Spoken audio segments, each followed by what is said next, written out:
결국 최종 무죄입니다. 대법원이 오늘요, 이재용 삼성전자 회장의 이른바 불법 승계 의혹에 대해서 무죄를 확정했습니다.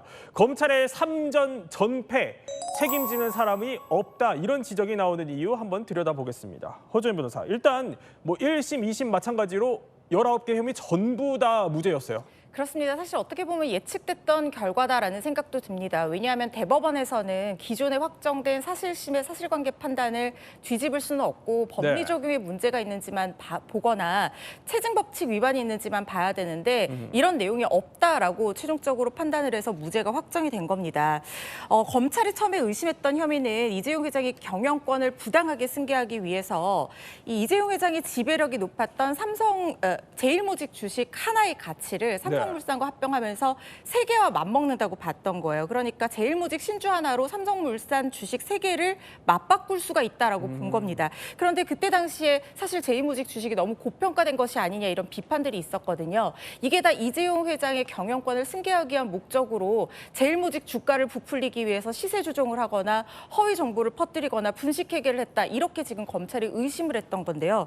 법원에서는 이걸 입증할 수 있는 증거가 하나도 없다고 봤습니다. 사실 검찰이 입증에 실패를 한 거예요. 인적 증거, 물적 증거 모두 마찬가지였던 게 증인으로 부른 사람들이 모두 검찰의 주장에 힘을 싣는 증언을 하지 않았고 그리고 물적 증거도 확보하는 과정에서 이 컴퓨터 같은 거에 있는 증거들을 다 꺼내려면은 혐의와 관련 있는 증거만 분류 작업을 해야 되는데 이런 것도 지키지 않은 적법 절차에 위배된 증거 수집이었다는 거예요. 그래서 증거 부족으로 모두 무죄가 나온 겁니다. 자, 이 재판이요, 검찰의 기소부터 시작해서 오늘에 이르기까지 무려 5년이 걸렸습니다. 또 그리고 이 회장이 직접 출석한 재판만 100번이 넘어요. 맞습니다. 이 재판이 시작된 게 2020년 9월부터 시작이 됐습니다. 횟수로 따지면 이제 5년 만에 대법원 판결이 나온 건데요. 1심 공판만 107번을 했고요. 2심은 6번의 재판을 했고 그래서 이재용 회장이 1심, 2심 통틀어서 102번 재판에 출석을 했습니다. 엄청 많이 간 거죠. 근데 사실은 이 재판을 해보신 분들은 알겠지만 이게 혐의가 하나만 걸려 있어도 사실은 멘탈이 조금 흔들립니다. 근데 자기한테 걸려 있는 혐의가 19개인데 이 재판을 102번 출석을 해서 한다? 이거는 완전 인간으로서 많이 힘들었던 거예요. 근데 그 와중에 이 반도체, 세계에 내놓으라는 반도체 회사들이랑 경쟁까지 해야 되지 않습니까? 근데 이게 법정에서 저렇게 혐의가 걸려 있고 재판을 출석하다 보면은 해외에 이제 출석할 때 법원의 허가를 받아야 돼요. 근데 허가를 100% 맨날 다 해주는 건 또 아니니까 나갈 때마다 허락 받고 그러다 보니까 사업 적기를 놓친 이런 일들도 분명히 있을 것 같고요.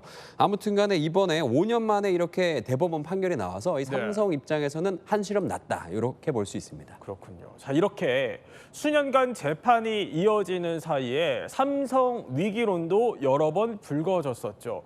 그러면 이 회장의 이 사법 리스크도 영향을 끼쳤다, 이렇게 볼 수 있어요? 제가 삼성전자 취재하면서 삼성분들한테 참 얘기 많이 들었어요. 어쨌든 CEO가 큰 결단도 해야 되고 기술 변화에 맞춰서 빠르게 가야 되는데 매일 이렇게 매주 재판 출석하고 하다 보니까 어려움이 있다, 이렇게 얘기를 했고요. 그게 단적으로 드러나는 게 주가죠. 그러니까 우리 삼성전자는 국민 주식이고요. 다 많은 분들이 갖고 계실 겁니다. 이재용 회장이 이제 구속 기소된 2020년 9월 1일 날 54,200원이었어요. 오늘 주가 한번 보시겠습니다. 오늘 3.09% 뛰어갖고 66,700원. 그래도 오른 거긴 하지만 지금 거의 제자리 걸음이거든요. 이재용 회장이 과거 이제 국정농단 기소 기간까지 해서 9년을 따져 보면은 엔비디아 주식은요, 시가총액이 7,000% 넘게 커졌어요, 시가총액이. 근데 삼성 같은 경우는 74% 9년 사이에 시가총액 느는데 그쳤거든요. 그러니까 굉장히 다른 기업들이 막 성장하는데 삼성은 정말 제자리 걸음이다라고 말씀드릴 수가 있는데 지금 8만전자에 계신 분들도 평단가 굉장히 많거든요. 이제 사법 리스크도 해소가 됐으니까 주가 좀 더 많이 뛰었으면 좋겠다라고 바라시는 분들 많을 것 같습니다. 아니, 그런데 당시 검찰에서는 정말 내로라는 특수통들이 싹 다 달라붙었었잖아요. 그야말로 사활을 걸었던 수사였는데 이 수사 당시에 누가 지휘했었습니까? 일단은 굉장히 다 유명하신 분들이에요. 이복현, 한동훈, 윤석열. 근데 가장 이제 그 수사를 직접 지휘했던 당시의 부장검사 수사를 했고요. 그다음에 기소까지 했던 사람은 바로 이복현 전 금감원장입니다. 그리고요, 한동훈 전 대표의 경우는 수사를 시작할 때 이제 서울중앙지검 3차장 검사였어요. 수사 때는 담당을 했지만 기소 때는 다른 곳으로 발령을 받았기 때문에 기소는 관여하지 않았습니다. 그리고 윤석열 전 대통령의 경우는 수사할 때 서울중앙지검장이었고요. 기소할 때는 검찰총장이었습니다. 그리고요. 더불어민주당 이성윤 의원은 기소할 때 바로 그 서울중앙지검장이었습니다. 그러니까 지금 여러분들 유명한 분들이 바로 이 관련 수사에 관여가 돼 있었던 거죠. 그랬군요. 자, 그런데 허재현 변호사, 어쨌든 1심, 2심의 또 대법원 판결까지 3전 전패로 끝나게 된 겁니다. 그런데 뭐 당시 저도 취재를 했었지만 심지어 기소 전에 수사심의위에서 이거 재판에 넘기지 말라 이렇게 권고를 했었잖아요. 그랬는데도 강행을 한 건데 왜 그랬을까요? 뭐 일부에서는 정권이 바뀌면서 정치적인 이유가 배경이 된 것이 아니냐는 추측도 내놓고 있지만 사실 결론적으로 보면 무리한 기소였던 것은 맞습니다. 그런데 이 사건이 굉장히 전문적인 내용들이 결부가 되어 있는 그런 부분이고 제가 간단하게 설명했지만 정말 많은 쟁점들이 있었거든요. 그러다 보니까 이게 보는 시각에 따라서는 문제가 있다고 생각할 수도 있고 특히 하필이면 이 경영권 승계가 결과적으로는 이 합병으로 인해서 공고해진 것은 맞지만 그걸 목적으로 했느냐 아니면 결과적으로 이런 이익을 얻었느냐 여기에 따라서 시각이 갈렸던 부분이 있거든요. 근데 사실 수심위에 이런 권고가 있었던 것도 좀 이해가 가는 부분이 제가 하나만 단적으로 예를 들어서 설명을 드리면 검찰이 어떤 가설을 내세웠냐면요. 그러니까 제일모직의 주가를 높이기 위해서 이재용 회장의 경영권 승계의 안전을 기하기 위해서 제일모직과 삼성물산을 합병하는 시점을 제일모직 주가가 높은 시점을 미리 예측해서 계획했을 것이다라는 가설까지 내놨어요. 그런데 우리가 일반적으로 주가를 예측한다는 것은 사실상 하루하루가 바뀌는 것인데 불가능하잖아요. 그렇기 때문에 이 가설의 전제 자체가 성립이 되지 않았기 때문에 이걸 입증하는 것이 상당히 힘들었던 겁니다. 그래서 결국에는 증거 불충분으로 무죄가 나온 것이고 그때 당시에 확정적인 증거 없이 추정적인 가설이나 손해만으로 이렇게 무리하게 기소를 진행한 것이 아니냐는 비판이 있습니다. 기소도 기소지만 이런 얘기도 있어요. 이용주 평론가. 최종 무죄까지 어쨌든 5년이 걸린 셈이고. 근데 1심, 2심에서 모두 무죄가 나왔다면 그래도 좀 상고는 고민해 봤어야 되는 거 아니냐 이런 비판인 건데 그러니까 좀 검찰이 너무 기계적으로 상고하는 관행이 있는 거 아니냐 여기에 대한 비판이거든요. 다른 나라는 어떻습니까? 자, 미국 같은 경우에는요. 그 피고인이 1심이나 2심에서 무죄가 딱 나오잖아요. 그럼 이제 검찰이 이제 상고를 할 수가 없습니다. 이 법으로 그걸 막아놨어요. 그 이유는 뭐냐면 수정헌법 5조라는 게 있는데 그게 뭐냐면 적법한 절차에 의한 정부의 권한 남용에 대한 이 국민에 대한 보호거든요. 말하자면은 이 1심에서 2심에서 무죄가 이미 나왔는데 이게 검찰이 그거를 다시 한번 상고를 올린다면 이거는 헌법에 대한 위반이라고 보는 거예요. 인권에 대한 이 위법이라고 보는 거죠. 그리고 일본 같은 경우에는 일본 검찰은 또 이런 얘기가 있습니다. 일본 검찰은 자기가 지는 게임은 플레이하지 않는다. 말하자면 굉장히 정밀하게 이 사안을 보고 그 사안에 대해서 유죄가 확실한 것만 기소를 뽑아간다는 거예요. 그렇군요. 그런 거 보면은 거기도 뭐 1심, 2심, 3심까지 갈 이유는 거의 없는 거고요. 근데 이제 우리나라 같은 경우에는 이제 사실은 좀 되게 안 좋은 거라고 보는데 뭐든 다 3세판이잖아요.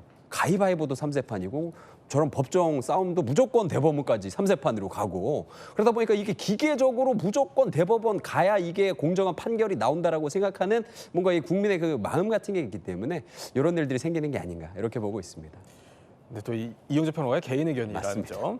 그런데 당시 또 이런 일도 있었어요. 뭐냐면 부당 합병 수사를 주도해서 이 회장을 기소했던 이복현 전 금융감독원장까지요. 2심 무죄 판결 이후에 비판이 거세지니까 이렇게 고개를 숙였었죠.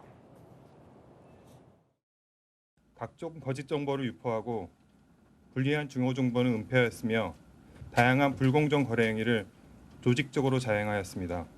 공소 제기를 담당한 담당자로서 결국 법원을 설득할 만큼 충분히 단단히 준비되어 있지 결과적으로 못했다는 점에서 국민들께 사과를 드리겠습니다. 자, 이제 시선은 사법 리스크를 털어낸 이재용 회장의 경영 행보로 쏠립니다. 그러면 삼성에는 앞으로 어떤 변화가 일어날까요? 전문가는 이렇게 진단합니다. 저는 M&A를 아마 검토할 것이다. 삼성전자가 현재의 사업 구조, DS 사업본부가 반도체, 메모리와 시스템 파운드리 쪽, 그리고 현재 MX 사업본부가 핸드폰, 가전 사업본부를 하고 있는 이 현재 사업 구조가 사실 20년째 그대로입니다. 결국에는 M&A를 해서 신선 동료 만들어야 되는데 자, 이남희 기자, 오늘 무죄 확정에 대해서 삼성 쪽 분위기 어떻습니까? 한숨 돌렸죠. 이제 정말 사득생 각오로 나아가야 된다. 이런 여러 가지 그런 각오와 다짐 같은 것들이 보여요. 이제 일단 주가는요. 7만 전자가 문제가 아니라 이제 9만 전자, 10만 전자 더 뛰어야겠죠. 사실은 삼성전자가 1등 삼성, 초격차 삼성이었어요. 네. 2011년만 하더라도 인텔을 제치고 반도체 기업으로 시가총액 1위 기업이었거든요. 근데 지금은요. AI 반도체에 들어가는 HBM 같은 경우도 하이닉스한테 밀리죠. 그다음에 위탁 생산 같은 경우는 TSMC에 1위를 내주고 격차도 많이 벌어졌습니다. 정말 쫓아가고 다시 1등을 탈환해야 될 것들이 많거든요. M&A 같은 것들 신경 쓰면서 더 다시 기술로서 또 초격차를 열심히 노력할 것으로 보입니다. 자, 또 이 회장이 어떤 승부수를 던질지는 지켜보기로 하고요.